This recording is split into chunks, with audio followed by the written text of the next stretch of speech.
Today's guest is one of the original founders of Chinaccelerator, the first ever startup accelerator to launch in Asia. He is the current director of the Vancouver chapter of Founder Institute, the world's largest pre-seed startup accelerator. He's a partner at BoostXLabs, a venture building and acceleration as a service company.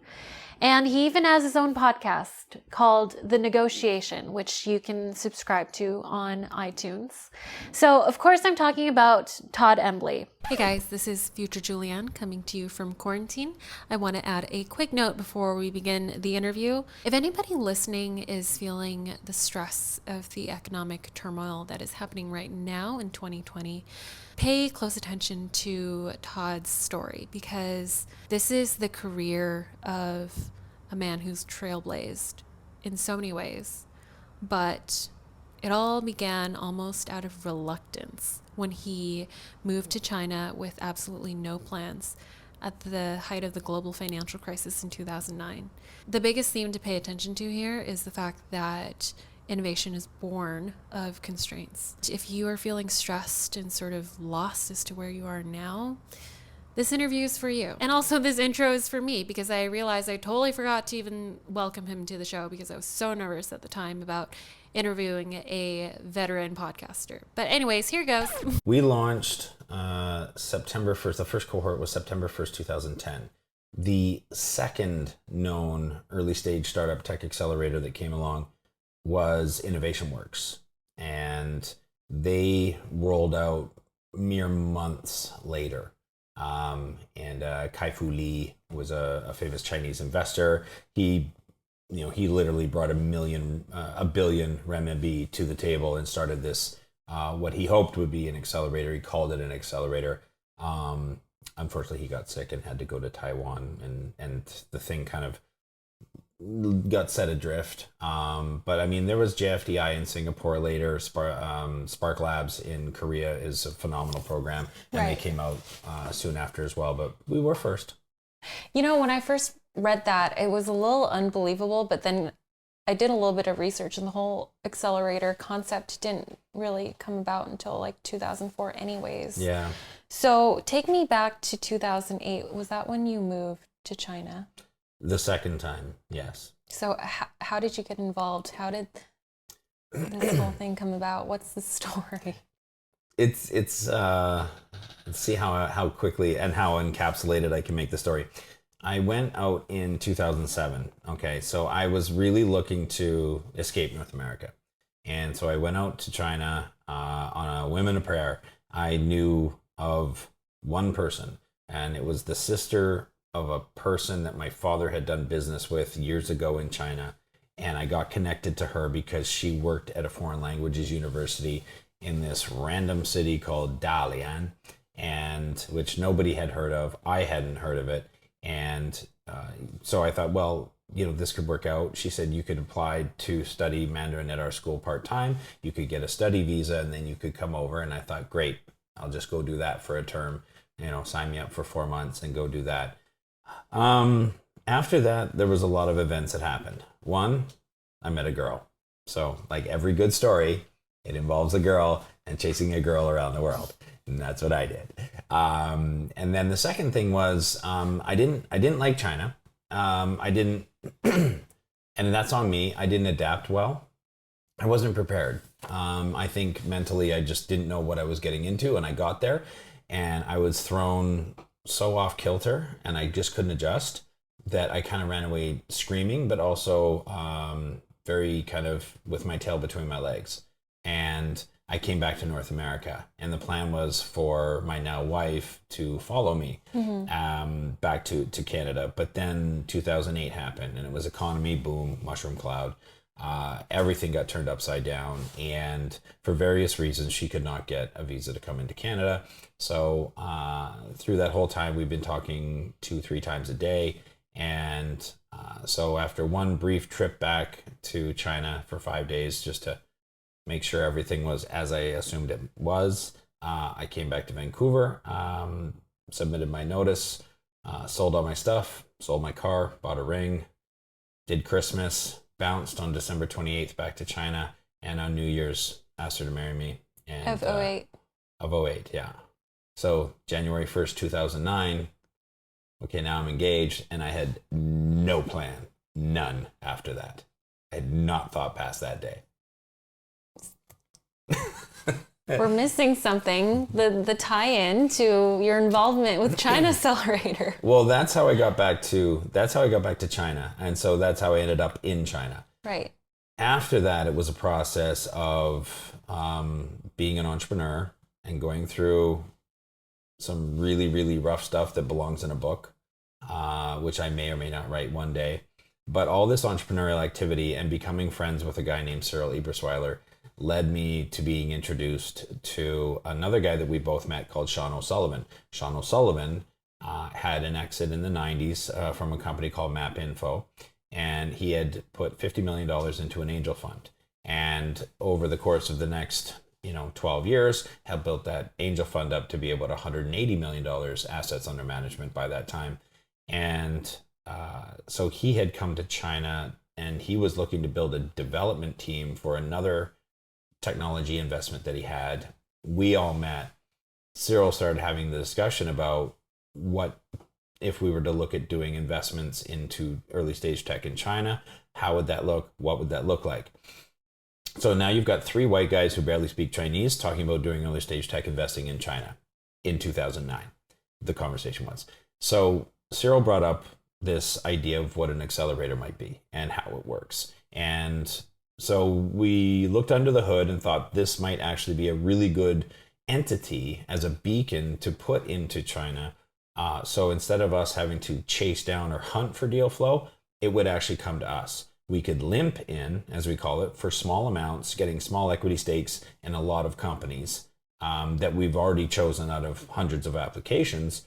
Then we would work and invest our time into them and our networks and whatnot over 3.5 months, and then really get to know them.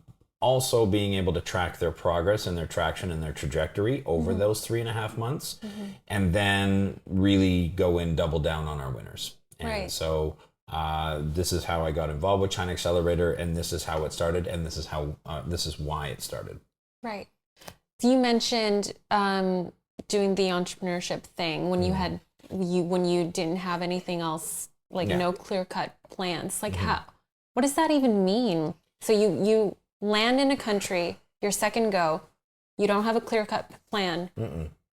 Gotta do so something, you just though. Decide to create something? There was one thing I did know. I didn't want to be an English teacher.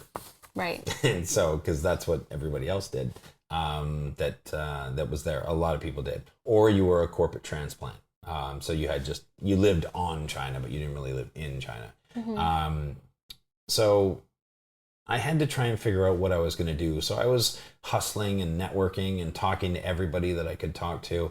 And I just ended up on the street overhearing a guy with an American accent, whatever that might be, talking about this English magazine and getting it out and stuff. And I kind of dabbled in a little bit of the vocabulary world and thought that I might be okay at some editing and writing and things like this. And so I just started chatting him up, and one thing led to another. And so I got involved and kind of became the president of the magazine within a few months. And then I said, listen, I'd like to be more involved in the upside, right? I'm working my butt off for peanuts. I want to be involved in the upside, which is something like this. So he made me a deal. He said, well, I'll sell you 20% of the company for $20,000 US. And so I begged, borrowed, cried, went to my family and begged my dad to give me the money. Yeah. And so he did. And 3 weeks later, we couldn't make rent. We couldn't make payroll. We couldn't pay the printers. And I said, I gave us 4 months of runway just in my own investment what's going on. And eventually, over a lot of arguing, he finally just slammed his fist down and just said, fine, okay, I spent it. I had bills to pay. I had some things to take care of. I used the money to take care of those things. It's for the best of the company anyway, because the company is really all me at this point. So me being in a better financial position is what's best for the company anyway. And don't worry, I've got some assets I'm trying to liquidate and everything will be fine. And after buying that, song and dance for a few weeks, I realized I'd just been basically taken.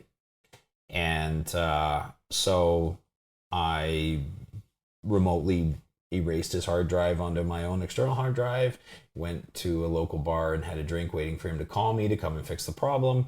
I then brought 8 large Russians with me. They did not wear their velvet tracksuits and gold chains, which I had asked them to, but they did not. And I kindly asked him to, within 5 minutes, leave the office and take any personal artifacts with him. And so the next day, we had a bit of an awkward staff meeting, you might call it. And I just said, we're broke. We have no money. That guy who used to work here stole all the cash. Right. But if you give me a couple of weeks, I'll try to fix it. Were you the de facto CEO? Well, yeah, I mean, I just took it. So, I mean, but I was basically taking something that was in debt. Right. Because we owed a lot of money to a lot of other people, I found out. Right. So why didn't you just walk away? Because I had also put $20,000 of my father's money in, and I kind of felt obligated to try and fix it. Like, there was a whole bunch of ego and anxiety and, like, you know, the fear of God and the whole thing of just like played it all into it, right? I had to try to fix it. I had to fix it for the staff. I had to fix it for my dad. I had to fix it for my fiance. I had to fix it for everybody, and I had to fix it for myself. And that was the worst. From that point forward, the worst 9 months of my life followed that. I hustled. I raised $30,000 from some local angel investors inside of 2 weeks. Yeah. And paid off the debts. Moved to a new office. Brought everybody in. And I had also taken on a silent Chinese partner. And then that's the second part of the story, was that 7 months later, we were cash flow positive and literally high-fiving in the office when this Chinese guy busts down the door with his accountant and his lawyer and kindly informs us that the company belongs to him. He had changed the registration of the company, the bank accounts, the contracts, the CHOP, which is a stamp that you use in China to make contracts official. Everything had been changed one by one by one by one under our noses for months, and we didn't see it happening. I couldn't read Chinese and wasn't really concerned with that end of things, because every client was my personal relationship. Everything in the magazine and online was in English, and this guy really knew very, very little English. The entire operation was bound so tightly to me that I thought I was safe. That was my moat of security and defensibility, was that if anybody even decided to take the company from me, it would die. He took the company from me and it died. And so I didn't understand why until I got an inkling after a phone call from one of my advertisers who asked me to introduce him to the guy who stole my company. I said, "Oh, you must not have heard what happened. Like, he stole my company. He's definitely not somebody you want to do business with." He said, "Yeah, I'd still like the intro." And I'm like, "You don't know what happened?" He said, "No, I heard, terrible stuff that, really, really awful. Feel terrible for you. But obviously he's a brilliant businessman, and I have an opportunity that I'd like to discuss with him." And it was at that point that I started to really understand China and what had happened. And in the most hyper-competitive market in the world, when an opportunity comes along to level up amongst your peers, because everything is based on reputation, you take that opportunity and you take it all the way to the bank as far as you can. Even if it's ethically blurry. See, this is where I realized also that ethics are subject to perception and understanding. They might not see that as unethical. They didn't break the law, so to speak. Yeah, that was going to be one of my questions.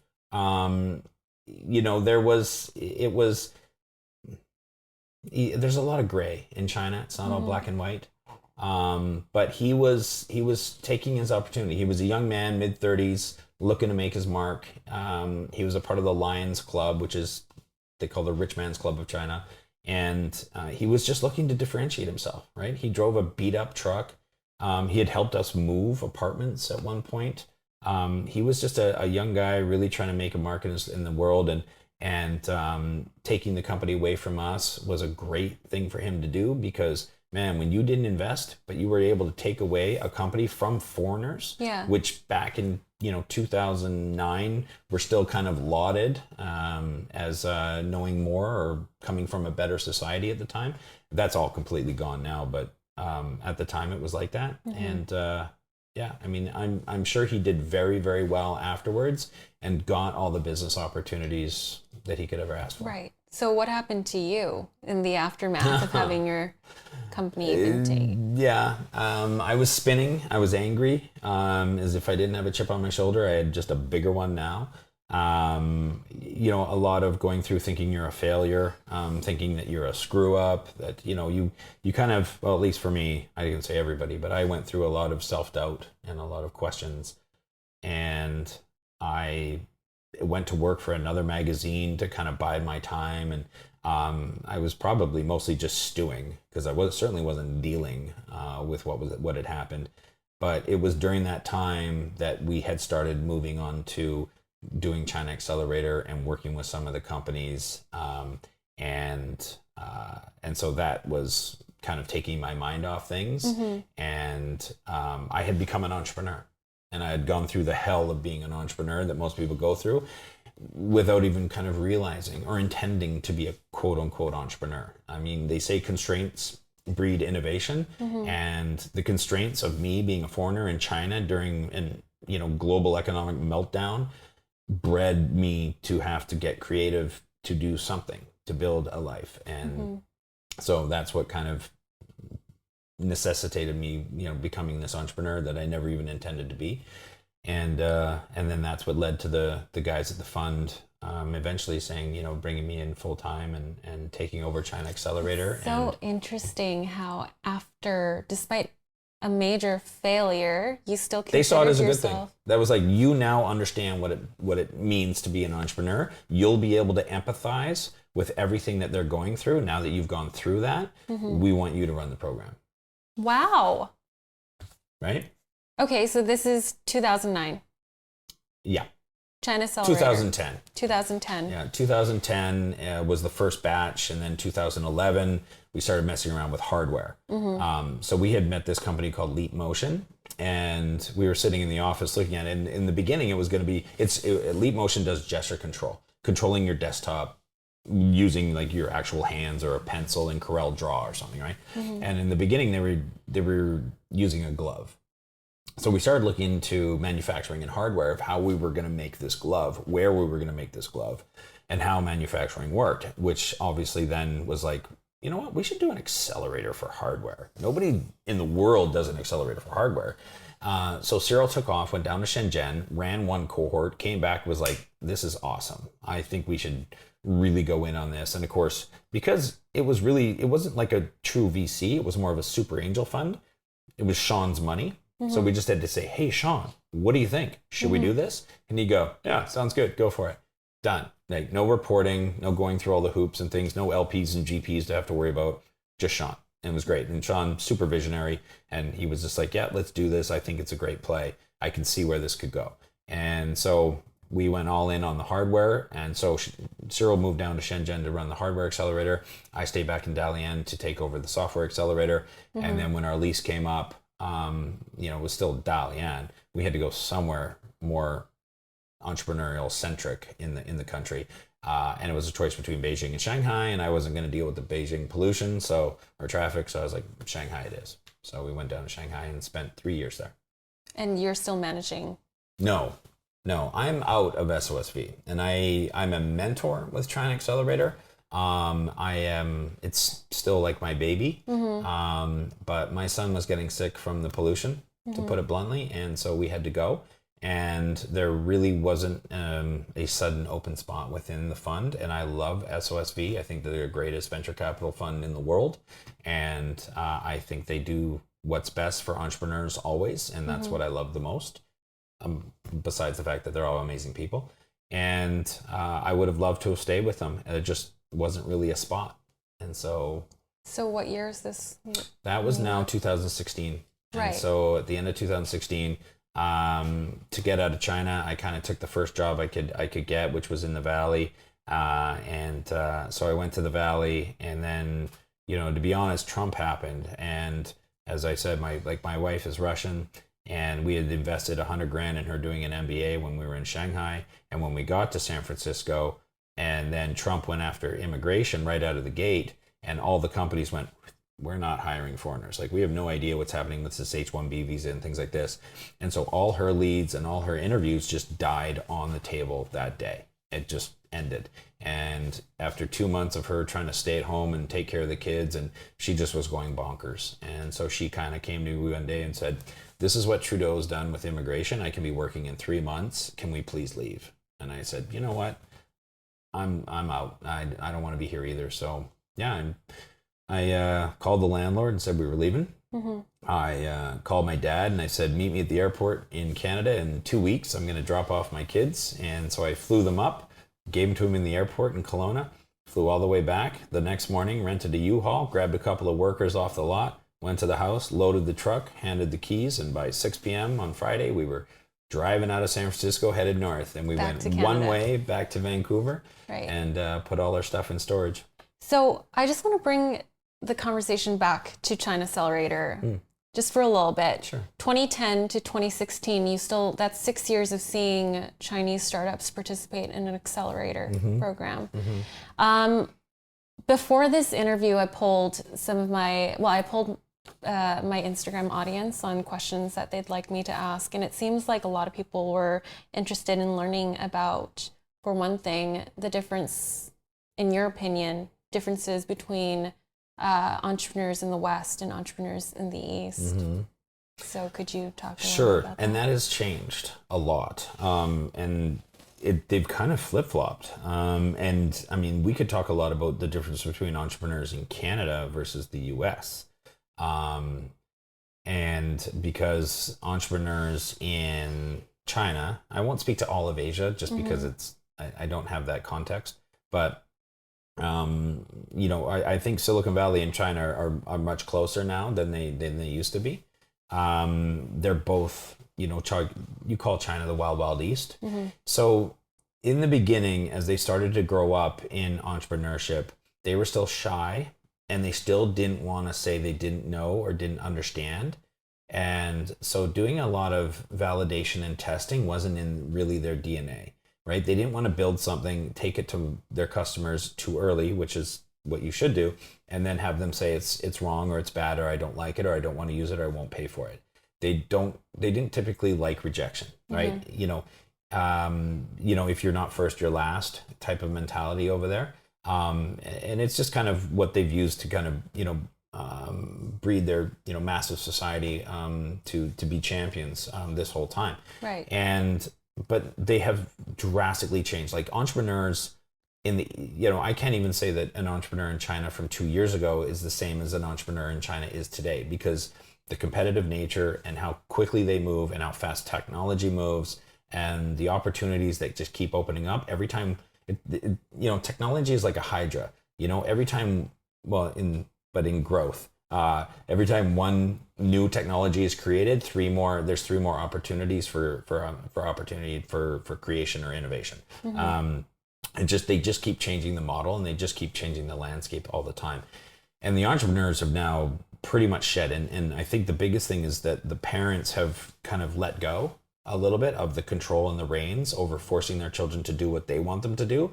Entrepreneurship is now accepted. I think Jack Ma probably did a lot to do with, establishing like, hey, being an entrepreneur and being broke for a little while doesn't necessarily end badly. Sometimes it's amazing.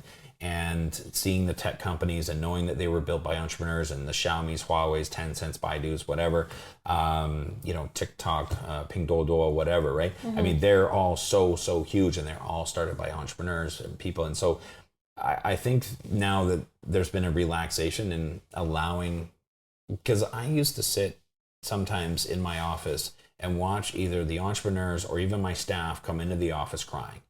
And especially if they were a woman in their late 20s that was single and not married, and the pressure to abandon these dreams and go get married and have kids was so intense.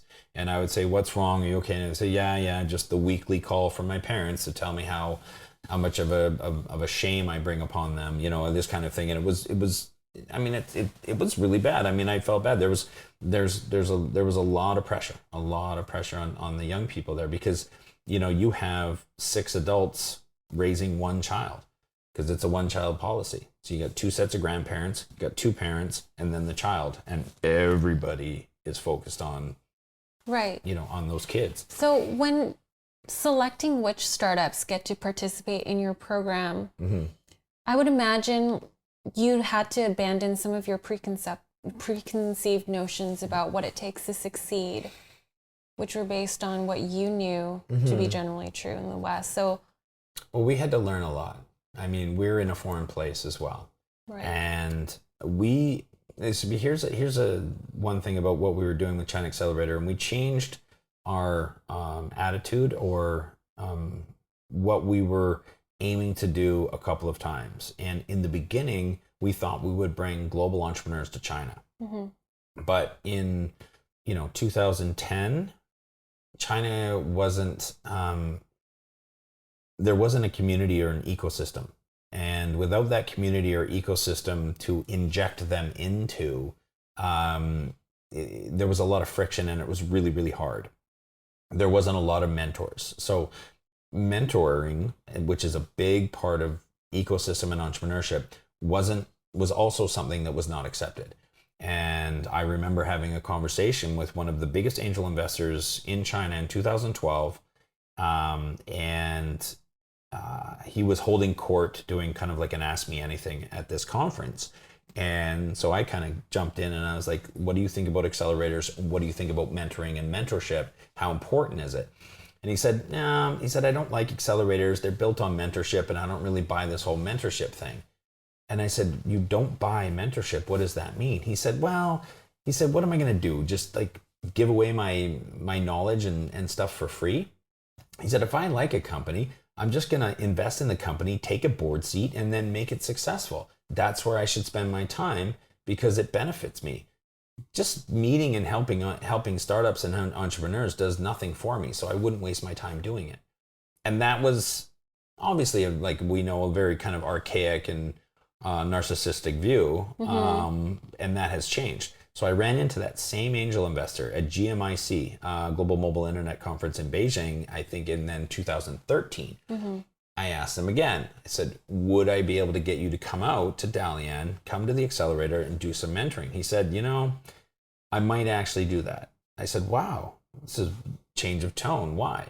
And he said, well, first of all, I know you guys have some great golf courses out there. Fine. Okay, second of all, he said, the government actually has asked us, kind of at the top of the food chain as far as mentoring, angel investing, to start doing a little bit more pro bono, a little bit more give back. So I guess if I came out there, you know, if we could record a few sessions and take some pictures and stuff, you know, I'd probably come out and do some mentoring. So it was almost the government getting in the way, and then the way society is structured over there. Yeah. He wanted to, you know, do good by what the government wants to, you know, make his relationship with government better. Right. So to show that he was doing more of what the government wants their people to do, then he would come and do it. Do you buy that? He hadn't essentially changed his opinion. Right. But at least there were mechanics behind the scenes that were helping to start making change in how they. If you could have an opportunity, even today, to sort of pitch him the idea of mentorship, what would that be? How would you sell him? Oh, I'm sure they'd be all over it. They get it now.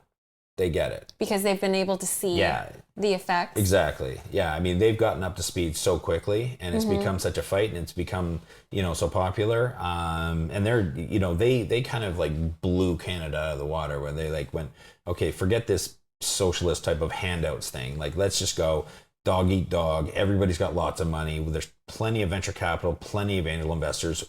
Government doesn't need to get involved in giving money to everybody. Lots of people want to write checks, and lots of people are creating cool stuff, and, you know, and it just goes. And then everybody knows it gets involved, and then, you know, pitch competitions or pitch nights and meetups and networking. And all of a sudden, everybody who stayed in the woodwork, you know, 10, 20 years ago, everybody was now all coming out, being social, getting to know, networking, sharing ideas. I mean, everybody knows about copying. You know, we're afraid of the copying in China. They're not that afraid of it anymore. They just know, well, if somebody copies me and can beat me, well, then I'm glad they did in the beginning, so I didn't waste enough time, because I would have been beat eventually anyway, because obviously I wasn't the best person to bring this solution to market. So I'm glad I know now.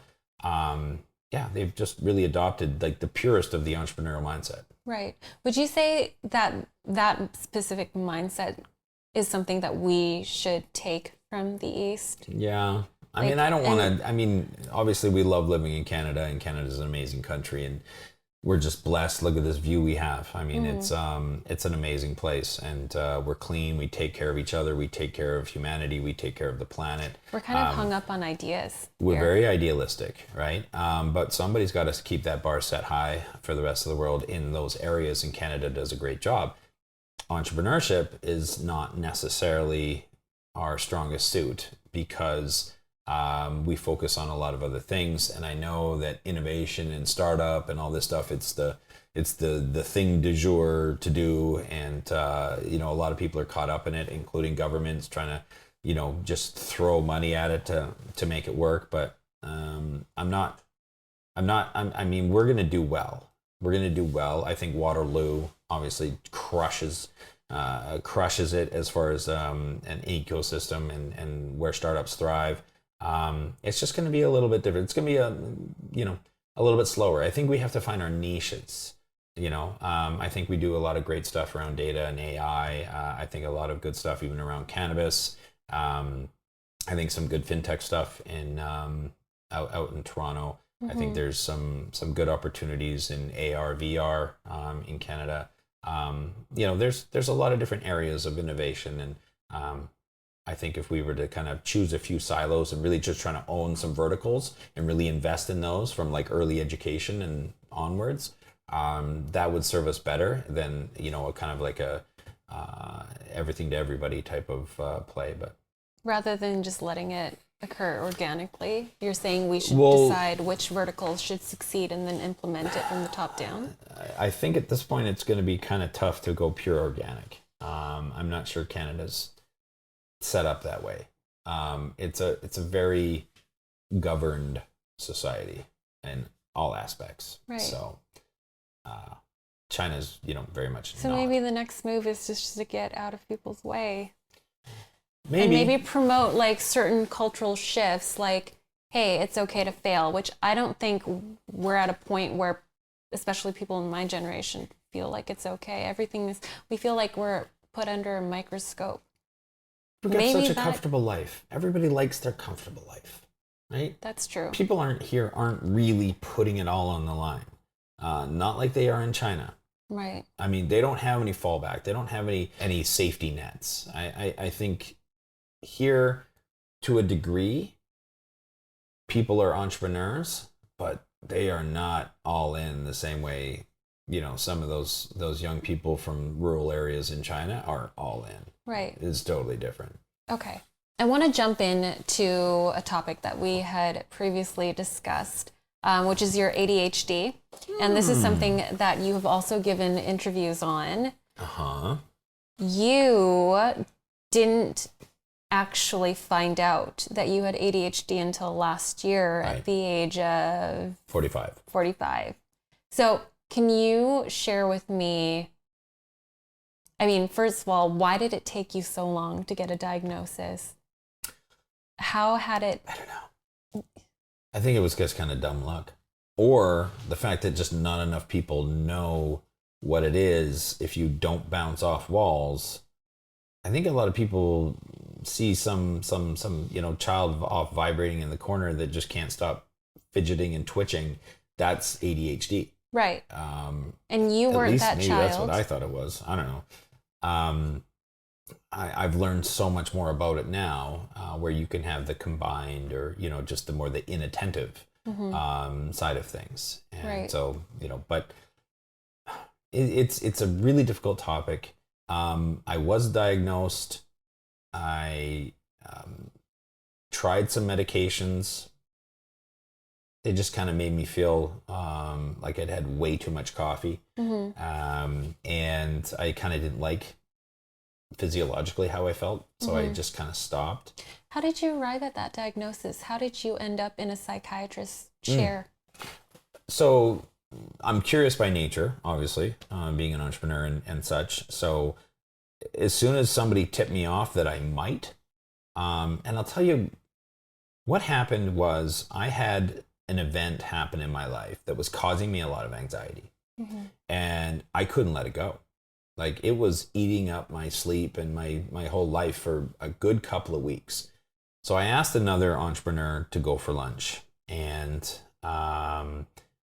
if I could say his name is Steve Wandler. He was the CEO and founder of Fresh Grade in Kelowna. And he's a great dude. And if it hadn't been for him, I would never have found out, because we were having lunch and he said, I was telling him about how I was feeling, how I couldn't let it go. It was really bothering me. And he said, have you ever considered the fact that you might have ADHD?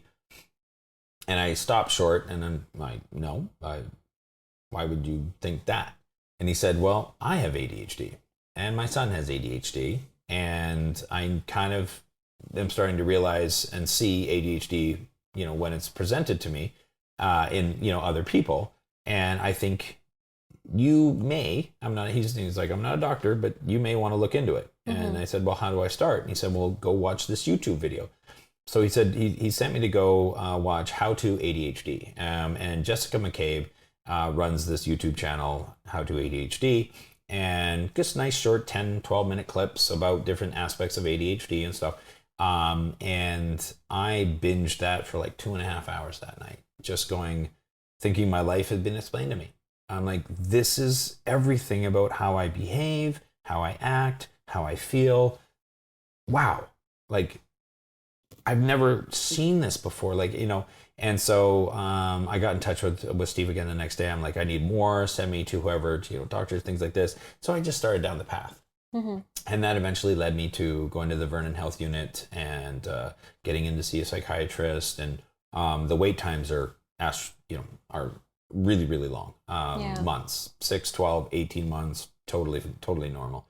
I got on the cancellation list, got in like 3 months, luckily, and started seeing one. And at the end of the first session, I was kind of like, so, like, I didn't do a test or anything. What do you think? Do I have ADHD? And he just chuckled, and he's like, do you ever? So I'm like, okay, so that's a pretty affirmative. So anyway, I just went into things like that. But I tried some medicines. I think the fact that I did so much research and I went kind of really deep on it, and I started talking about it and wanting to bring it out and kind of helping to reduce the stigma. I wasn't shy about having it, whatever. This has been awesome. The great thing about ADHD is that if you do get diagnosed, that diagnosis can be 80% of the prescribed solution, right? I mean, it just knowing about it, understanding it, and then starting to put together plans and processes to counteract it and to help it not destroy your life. Right. That's most of it. Instead of just willing your way into staying focused on a task. I have ADHD too, but it's different because every millennial has ADHD, it seems. Everybody. See, there's that thing too, because out of 100 kids in the US, 30 will get diagnosed with ADHD, and in France it's 2. Right. We're still human beings. We still have the same access to technology and devices and the whole thing. And I'm not really sure where I land on and how I feel about how much it's diagnosed, how much it's prescribed. I know a lot of people are thinking big pharma is behind this big push in order to sell more drugs, and there's a lot of theories and conspiracies and everything else in between. I don't have a firm opinion. I'm kind of letting it all kind of sift and see what it's all about. Ultimately, what it is, though, is that we as a society have decided, okay, this is the normal range for behavior. And if you're outside of it, then you have a disorder.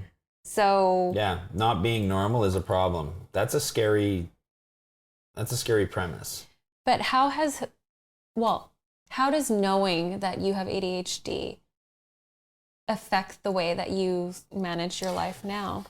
You know what? I think just internally, I sleep a little easier. I forgive myself a little faster.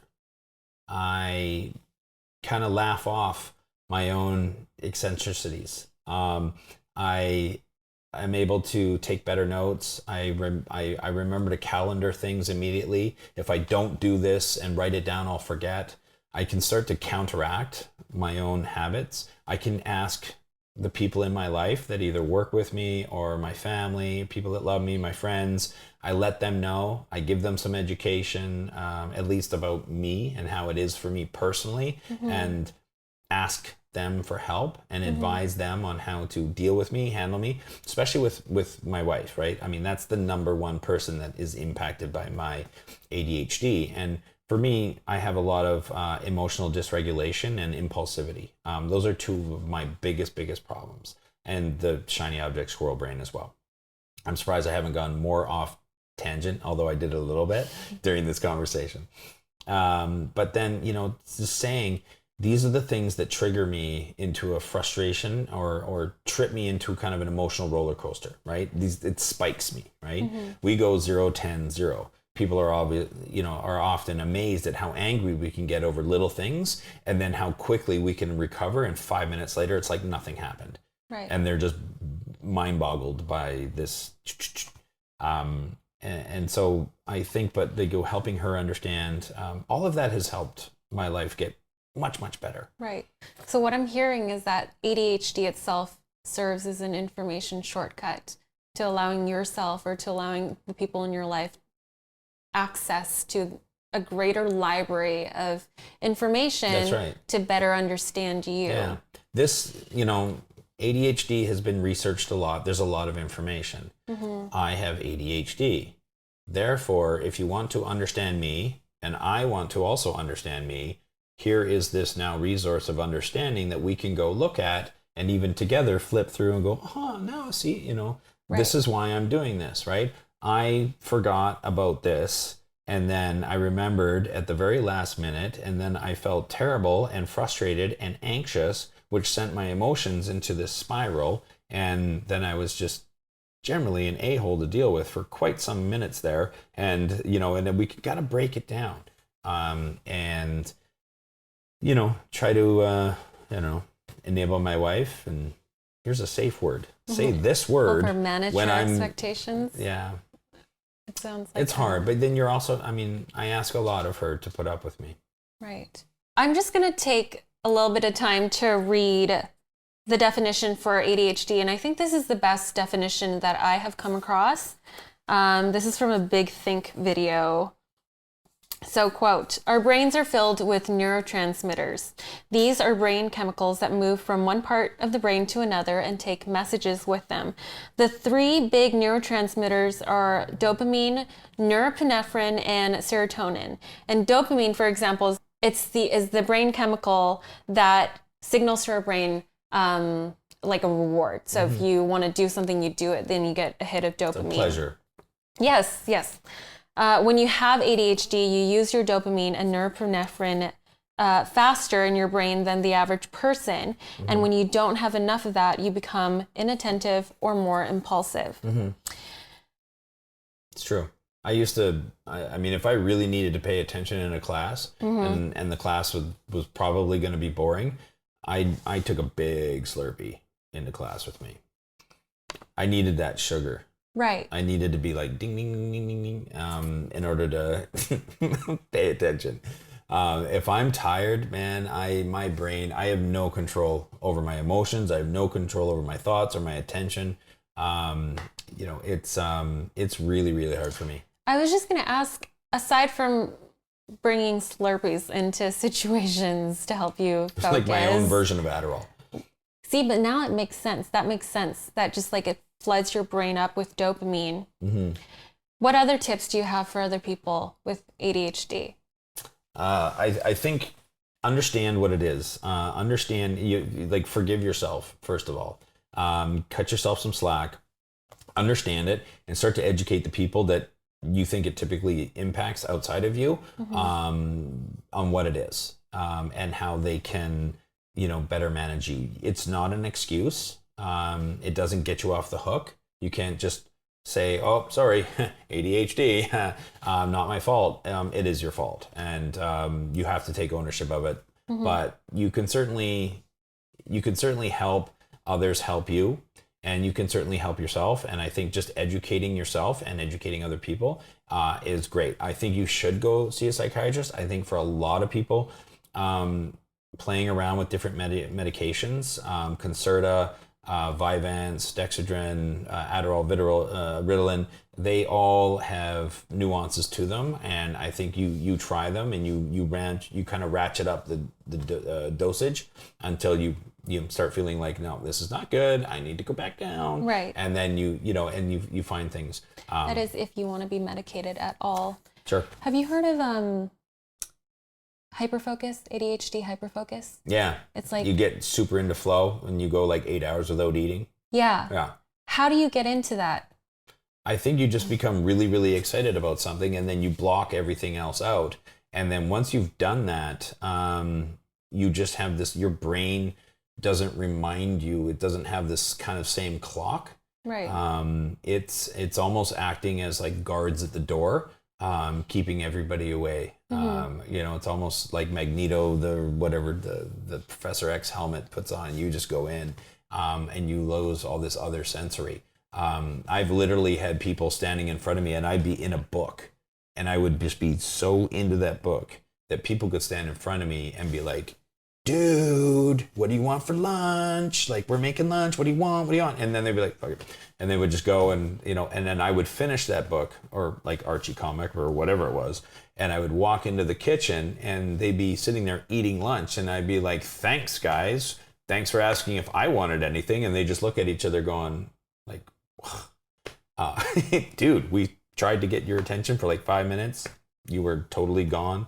I don't know how if there was a magic way of knowing of how to get into it. I want a pill that's exactly can help me get into it because I don't. You just have to be into what you're doing. See, I was going to get, you keep beating me to the punch. But I was going to ask, do you think people with ADHD are more creative? Or can be? Well, potentially. Potentially. I think it's more the capacity to get stuff done. I think people with ADHD have this, as much as they can drift off and doodle and dawdle and forget and be just total disasters. But man, once they set their mind on doing something, like if I'm going to clean out the garage today, I'm not doing anything else. Like, and you'll see me at midnight when I'm done. I won't even come in for dinner. Like, this place is going to be spotless. It will be a Herculean effort. Right. Going into this. And then I'm exhausted.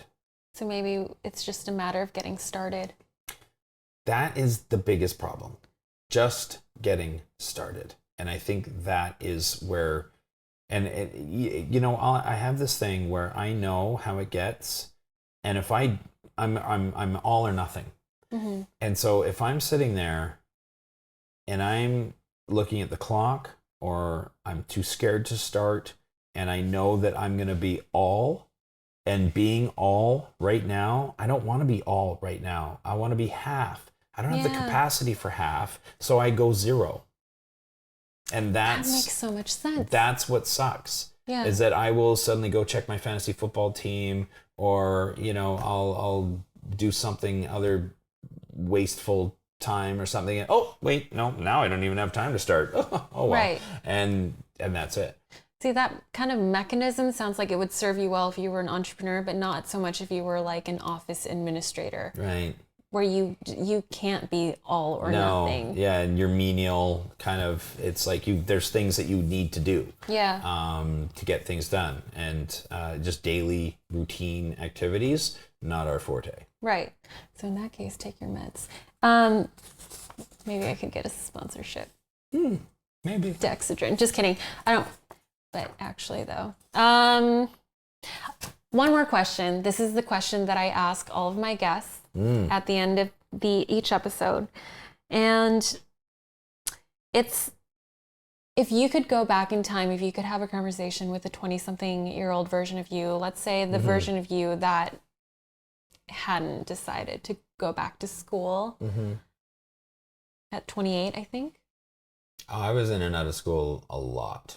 Right. Yeah. So let's In say, and out of jobs. what piece of advice would you give to the 25-year-old version of you? You know, my best advice to myself and most other people is don't be scared to go out and find yourself, even if that means making mistakes. You've got to push yourself. It's kind of like this one life to live. Don't sit in mediocrity. You're going to beat yourself up. You're not going to be happy. You've got to go challenge yourself, even if that means doing crazy things, doing dumb things, doing, you know, financially ridiculous things, whatever it is, because you're chasing who you are and you're chasing what you're meant to do or what makes you happy. And the only way to figure that stuff out, if you don't know, some people know, they're very lucky and they've been chasing that probably since they were 15 years old and they've been on a track and they're great. Some people love being in corporate. Some people love the 9 to 5. They have no problem with it. If you're somebody else, if you're curious, if you're unhappy, if you feel like you've got so much more that you can do, want to do in life, if you have ADHD, you have a capacity, you know you're meant for more, you've got to just start trying anything. And it's not about what you do, and it's not about whether it works or goes well. It's about what you learn from it. It's about you rewiring your brain the entire time you're doing it and just falling into this, that, and the other. That was great. I think we're going to end on that. Yeah. So thank you so much for this really interesting episode. And you've given us a lot of sound bites and like little clips that we can repurpose for mini inspirational clips. Well, thank you for having me.